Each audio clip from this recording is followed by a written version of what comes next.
Hi friends, ഞാൻ ഇന്ന് ഒരു മാമ്പഴ പുളിശ്ശേരിയുടെ റെസിപ്പി വീഡിയോ ആയിട്ടാണ് വന്നിരിക്കുന്നത്. അതിനായിട്ട് ഞാൻ നാട്ടു മാമ്പഴമാണ് എടുത്തിരിക്കുന്നത്. നല്ല ജ്യൂസി ആയിട്ടുള്ള ചെറിയ മാമ്പഴം ഉണ്ടല്ലോ, അതിൻ്റെ തൊലിയൊക്കെ പൊളിച്ച് കളഞ്ഞ് ചട്ടിയിലേക്ക് ഇട്ടതിന് ശേഷം അതിലേക്ക് മുളക് പൊടി, മഞ്ഞൾപ്പൊടി, ഉപ്പ്, പിന്നെ ഒരു 2 ടീസ്പൂൺ പഞ്ചസാര, ഇതെല്ലാം കൂടി ഇട്ട് നന്നായിട്ടൊന്ന് അതിൻ്റെ ജ്യൂസൊക്കെ പുറത്ത് വരാൻ വേണ്ടി നന്നായിട്ട് കൈവച്ച് ഞരടി ഒന്ന് മിക്സ് ചെയ്തതിന് ശേഷം കറിവേപ്പിലയും 2 പച്ചമുളകും കൂടി വേണം. എരിയൊക്കെ ആവശ്യം കുറച്ചുകൂടെ വേണമെന്നുള്ളവർക്ക് 2 പച്ചമുളകും കൂടെ, അരപ്പിൽ നമ്മൾ പച്ചമുളക് ഇടുന്നുണ്ട്, ഇതിലും കൂടെ പച്ചമുളകും കൂടി ഇട്ട് വേവിക്കാൻ വയ്ക്കുക. ഒരു 10 മിനിറ്റ് വേവിക്കണം. പിന്നെ അതിലേക്കുള്ള അരപ്പിനുള്ള തേങ്ങയാണിത്. തേങ്ങയും ചെറിയ ജീരകവും പച്ചമുളകും ഇതെല്ലാം കൂടി ഇട്ട് നന്നായിട്ട് അരച്ച് വെക്കണം. എന്നിട്ട് ഈ മാങ്ങ ഞാൻ ഇടയ്ക്കൊന്ന് ഇളക്കി കൊടുക്കണം, അല്ലെന്നുണ്ടെങ്കിൽ അതിൻ്റെ അടിക്ക് പിടിക്കുന്നുണ്ട്. ഈ മാങ്ങ വേവിക്കാൻ വയ്ക്കുമ്പോൾ ഇടയ്ക്കൊന്ന് ഇളക്കി കൊടുത്തേക്കണം. എന്നിട്ട് ആ അരച്ച അരപ്പ് ഇതിലേക്ക് ഒഴിച്ച്, ഉപ്പ് കുറച്ചുകൂടി വേണമെന്നുണ്ടെങ്കിൽ ഉപ്പ് നോക്കിയിട്ട് ഉപ്പ് കുറച്ചുകൂടി ഇടാം ഈ അരപ്പൊഴിക്കുന്ന സമയത്ത്. എന്നിട്ട് ആ അരപ്പൊഴിച്ചതിന് ശേഷം 10 മിനിറ്റ് ഒന്ന് വെച്ച് ഇതൊന്ന് ഈ അരപ്പ് ഒഴിച്ച ആ ഒരു കറി കുറുകി വരാൻ വേണ്ടിയിട്ട് ഒരു 10 മിനിറ്റ് സമയം തീയിൽ വെച്ചേക്കണം.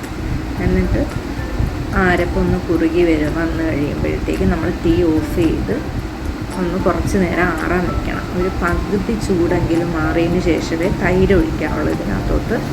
അപ്പോൾ തൈര് ആ ചൂടാറിയതിന് ശേഷം തൈര് ഒഴിച്ച് കൊടുക്കുക.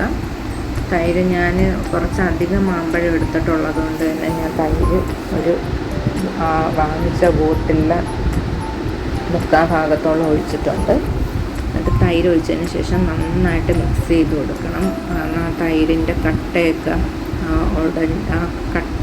കട്ടയായിട്ട് കിടക്കുന്നതൊക്കെ ഉടഞ്ഞ് നല്ല കുറച്ച് നേരം ഒന്ന് ഇളക്കി മിക്സ് ചെയ്ത് കൊടുക്കണം.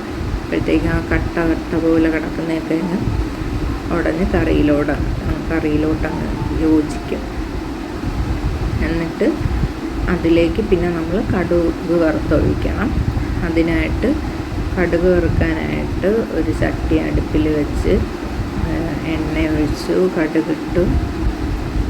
പിന്നെ കൊച്ചുള്ളി അരിഞ്ഞതും, കടുകും, പിന്നെ വറ്റൽ മുളക്, കറിവേപ്പില, ഇത്രയും കൂടി ഇട്ട് കടുക് വറുത്ത് ഈ നമ്മൾ നേരത്തെ തയ്യാറാക്കി വെച്ചേക്കുന്ന മാമ്പഴ പുളിശ്ശേരി കറിയിലോട്ട് ഒഴിക്കണം.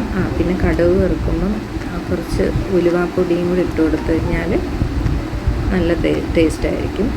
എന്നിട്ട് അതിലേക്ക് ഒഴിച്ച് മാമ്പഴ പുളിശ്ശേരി റെഡി ആയിട്ടുണ്ട്. പിന്നെ ഈ റെസിപ്പി എല്ലാവരും ഒന്ന് ട്രൈ ചെയ്ത് നോക്കിയിട്ട് അഭിപ്രായം കമൻറ്റ് ചെയ്യണേ. എൻ്റെ ഈ ചാനൽ ആദ്യമായിട്ട് കാണുകയാണെങ്കിൽ ഒന്ന് സബ്സ്ക്രൈബ് ചെയ്തേക്കണം. Thank you.